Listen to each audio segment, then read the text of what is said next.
You got people like this around you. Country's full of them now. People walking around all day long, every minute of the day, worried about everything. Worried about the air, worried about the water, worried about the soil. Worried about insecticides, pesticides, food additives, carcinogens. Worried about radon gas, worried about asbestos. Worried about saving endangered species. Let me tell you about endangered species, all right? Saving endangered species is just one more arrogant attempt by humans to control nature. It's arrogant meddling. It's what got us in trouble in the first place. Doesn't anybody understand that? Interfering with nature. Over 90%, way over 90% of all the species that have ever lived on this planet, are gone. They're extinct. We didn't kill them all. They just disappeared.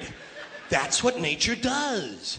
They disappear these days at the rate of 25 a day. And I mean regardless of our behavior. Irrespective of how we act on this planet, 25 species that were here today will be gone tomorrow.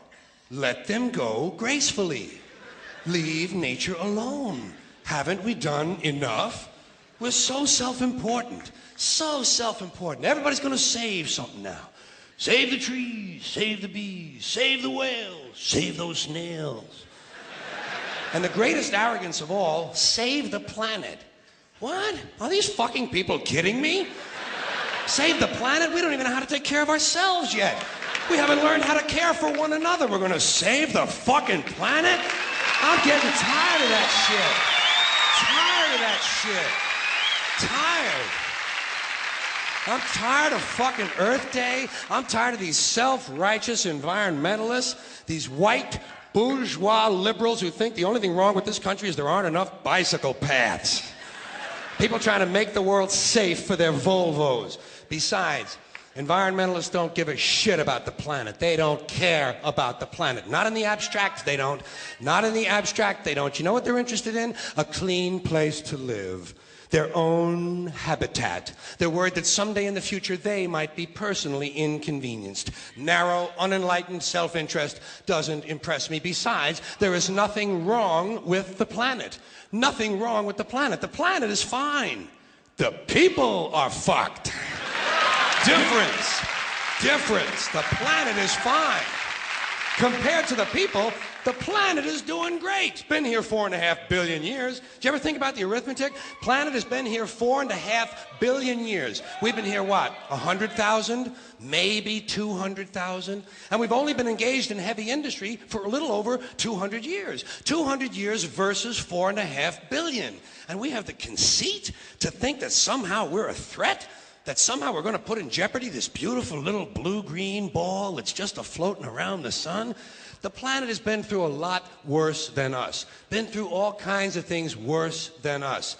Been through earthquakes, volcanoes, plate tectonics, continental drift, solar flares, sunspots, magnetic storms, the magnetic reversal of the poles, hundreds of thousands of years of bombardment by comets and asteroids and meteors, worldwide floods, tidal waves, worldwide fires, erosion, cosmic rays, recurring ice ages, and we think some plastic bags and some aluminum cans are going to make a difference? The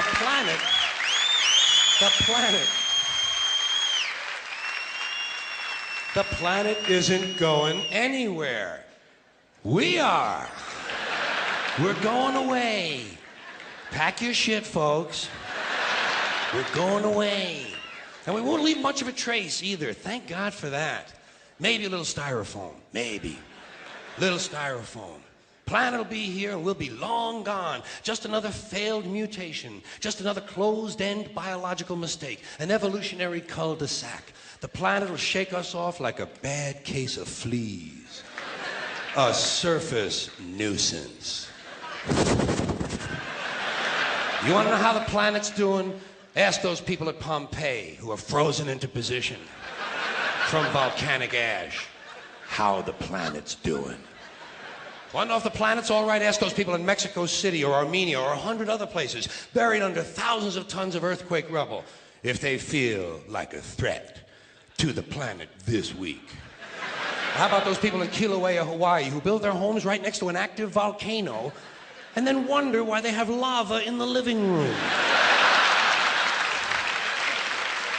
The planet will be here for a long, long, long time after we're gone, and it will heal itself, it will cleanse itself, because that's what it does. It's a self-correcting system. The air and the water will recover, the earth will be renewed, and if it's true that plastic is not degradable, well, the planet will simply incorporate plastic into a new paradigm, the earth plus plastic. The earth doesn't share our prejudice towards plastic. Plastic came out of the earth. The earth probably sees plastic as just another one of its children. Could be the only reason the earth allowed us to be spawned from it in the first place. It wanted plastic for itself. Didn't know how to make it. Needed us. Could be the answer to our age-old philosophical question, why are we here? Plastic. Assholes.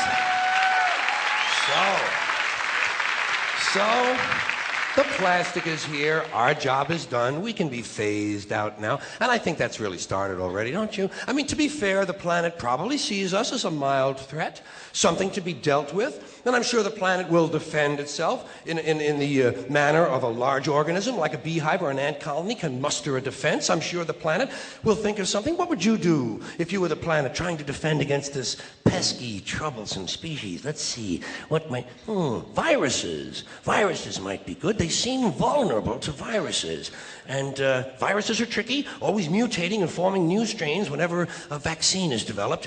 Perhaps this first virus could be one that compromises the immune system of these creatures. Perhaps a human immunodeficiency virus, making them vulnerable to all sorts of other diseases and infections that might come along. And maybe it could be spread sexually, making them a little reluctant to engage in the act of reproduction. Well, that's a poetic note. And it's a start. And I can dream, can't I? See, I don't worry about the little things. Bees, trees, whales, snails. I think we're part of a greater wisdom than we will ever understand. A higher order. Call it what you want. Know what I call it? The big electron. The big electron. Whoa. Whoa. Whoa. It doesn't punish. It doesn't reward. It doesn't judge at all. It just is. And so are we. For a little while. Thanks for being here with me for a little while tonight. Thank you. Thank you very much.